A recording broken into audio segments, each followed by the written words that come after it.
সম্মানিত প্রিয় বন্ধুগণ, আজকে খুবই অত্যন্ত গুরুত্বপূর্ণ একটি বিষয় নিয়ে উপস্থিত হইলাম। বিষয়টি হচ্ছে আজকে 3টি খাবারের কথা বলে দিব। এই 3টি খাবার যদি আপনি এই নিয়মে সেবন করতে পারেন তাহলে ইনশাআল্লাহ আপনার যেই সমস্যাগুলো থেকে আপনি পরিত্রাণ পাবেন, যেই সমস্যাগুলোর আপনি সমাধান পাবেন। যে সকল ভাইরা সময়টা একদম করে কমে গেছে, লজ্জা পেতে হয়, রাতের পর রাত দিনের পর দিন আপনাকে লজ্জিত হতে হচ্ছে প্রিয় মানুষের কাছে, অথবা ওয়ান টাইম ওষুধ খাওয়ার কারণেও একদম আপনি দুর্বল হয়ে গেছেন। তো ওই সকল ভাইদের জন্য আজকে খুবই অত্যন্ত গুরুত্বপূর্ণ 3টি খাবারের কথা বলে দেব। এই 3টি খাবার আপনি এই নিয়মে সেবন করবেন। আমি যেই নিয়মে আপনাকে বলে দেব, দেরি না করে আমরা মূল আলোচনায় চলে যাই।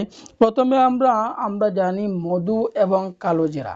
মধুর ব্যাপারে হাদিসের মধ্যে আসছে কালোজিরা আপনারা সকলেই জানেন মৃত্যু ব্যতীত সকল রোগের কাজ করে কালোজিরা। তো এই কালোজিরার মধ্যে আল্লাহ তাআলা অনেক শক্তি দিয়েছেন, অনেক পাওয়ার আল্লাহ পাক রব্বুল আলামিন এই কালোজিরার মধ্যে আল্লাহ পাক দিয়ে দিয়েছেন। তো কালোজিরা আমরা অনেকে সেবন করার পদ্ধতি জানি না, না জানার কারণে আমরা হতাশায় ভুগি, দুশ্চিন্তায় ভুগি।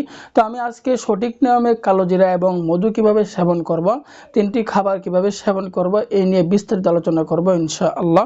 তো আমরা প্রথমে জেনে নেই মধু এবং কালোজিরা।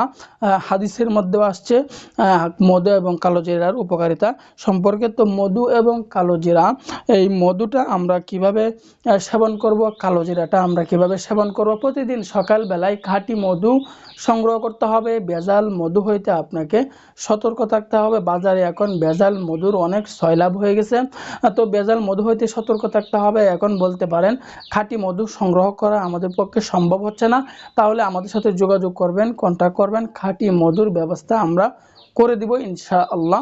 একদম চাকের মধু আমরা সংগ্রহ করে দিব আপনাকে ইনশাআল্লাহ। আমাদের সাথে যোগাযোগ করবেন, কন্ট্যাক্ট করবেন। তো সম্মানিত প্রিয় বন্ধুগণ, কালোজিরা এবং মধু কীভাবে সেবন করব। আমি প্রতিদিন সকালবেলায় ঘুম থেকে উঠে আমি 1 চামচ পরিমাণে মধু হাতে তালুয় নিয়ে নিব। নেওয়ার পরে 1 চিমটি পরিমাণে কালোজিরা ওই মধুর উপরে দিয়ে দিব। দেওয়ার পরে এটাকে আমি সেবন করে ফেলবো, খেয়ে ফেলবো। এভাবে আমি সকালবেলায় সেবন করব এবং দুপুরবেলাও সেবন করব এবং দিনে 3 বার অথবা 2 বার আমি সেবন করব। যদি আমি 3 বার সেবন করি তাহলে দুপুরবেলায় এবং রাতে, আর যদি 2 বার সেবন করি তাহলে প্রতিদিন সকালবেলায় সেবন করব এবং রাতের বেলায় মধু এবং কালোজিরা।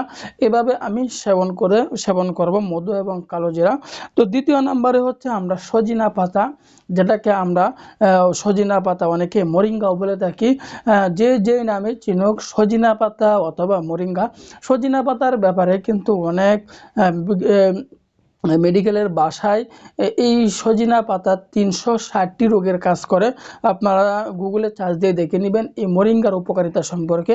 মরিঙ্গা বা সজিনা পাতা অনেক উপকারী একটি পাতা, অনেক উপকারী একটি গাছ। এই গাছটি খুবই অত্যন্ত গুরুত্বপূর্ণ। তো সজিনা পাতা অনেকে আমরা চিনি, গ্রাম অঞ্চলের ভাষায় এটাকে আমরা সজিনা গাছ বলি, সজিনা পাতা বলি। তো যেই নামে চিনুক, সজিনা গাছ যখন আপনি পাবেন, তো এই সজিনা গাছ থেকে আপনি পাতাগুলো সংগ্রহ করে নেবেন।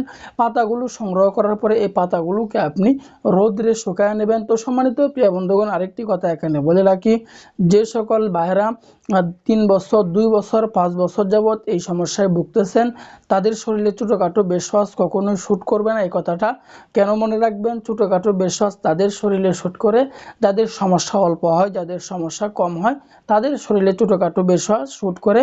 আর যাদের সমস্যা বেশি হয়ে যায় তাদের শরীরে ছোটোখাটো বেশওয়াজ কখনোই শ্যুট করবে না, কখনোই কাজ করবে না। তাদেরকে অ্যান্টিবায়োটিক নিয়ে সেবন করতে হবে, তাদেরকে হাই কোয়ালিটির বেশওয়াজ নিয়ে সেবন করতে হবে। এখন প্রশ্ন থাকতেই পারে যে হাই কোয়ালিটির বেশওয়াজ আমরা পাবো কোথায়? হাই কোয়ালিটির বেশওয়াজ যদি আপনি সংগ্রহ করতে চান আমাদের সাথে যোগাযোগ করবেন, আমাদের সাথে কন্ট্যাক্ট করবেন, হাই কোয়ালিটির বেশওয়াজের ব্যবস্থা আমরা করে দেবো ইনশাআল্লাহ।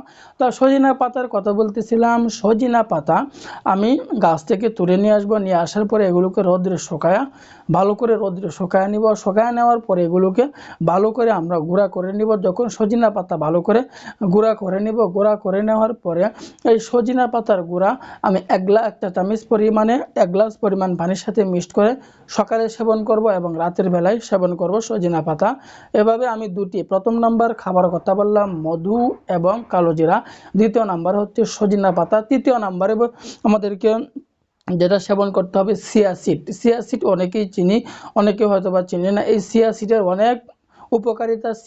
চিয়া সিড সম্পর্কে গুগলে যদি সার্চ দেন তাহলে বুঝতে পারবেন এর উপকারিতা সম্পর্কে। তো চিয়া সিড আমরা কিভাবে সেবন করব, আমরা চিয়া সিড, এই চিয়া বীজ আমরা কিভাবে সেবন করব, চিয়া সিড আমরা কিভাবে সেবন করব। চিয়া সিডও আমি প্রতিদিন রাত, এই চিয়া সিড আমরা মইনারির দোকানে পেয়ে যাব, কিনতে পেয়ে যাব। ওই জায়গা থেকে আমরা চিয়া সিডটা কিনে নিয়ে আসব। নকল চিয়া সিড হইতে আমরা বিরত থাকব। বাজারে অনেক ভেজাল চিয়া সিডের সয়লাভ হয়ে গেছে। তো এই ভেজাল চিয়া সিড হইতে আমরা বিরত থাকব। তো চিয়া সিড যখন আমরা নিয়ে আসবো মইনারির দোকান থেকে, নিয়ে আসার পরে এই চিয়া সিডগুলো আমি রাতের বেলায় 1 গ্লাস পরিমাণে ভিজিয়ে রাখবো, সকালবেলায় পানিটুকু আমি সেবন করে ফেলবো। আমি আবারও বলতেছি, চিয়া সিড কীভাবে সেবন করবেন, রাতের বেলায় 1 গ্লাস পরিমাণে ভিজিয়ে রাখবেন, সকালবেলায় পানিটুকু আপনি সেবন করে ফেলবেন। এভাবে যদি 3টি খাবার আমি যেই নিয়মে বলে দিলাম, এই নিয়মে যদি আপনি সেবন করতে পারেন তাহলে দেখবেন আপনার উপকার হবে এবং আপনি অন্য মানুষকে এটি সেবন করার জন্য উৎসাহিত করবেন। দেরি না করে আজকে থেকে ট্রাই করা শুরু করে দেন।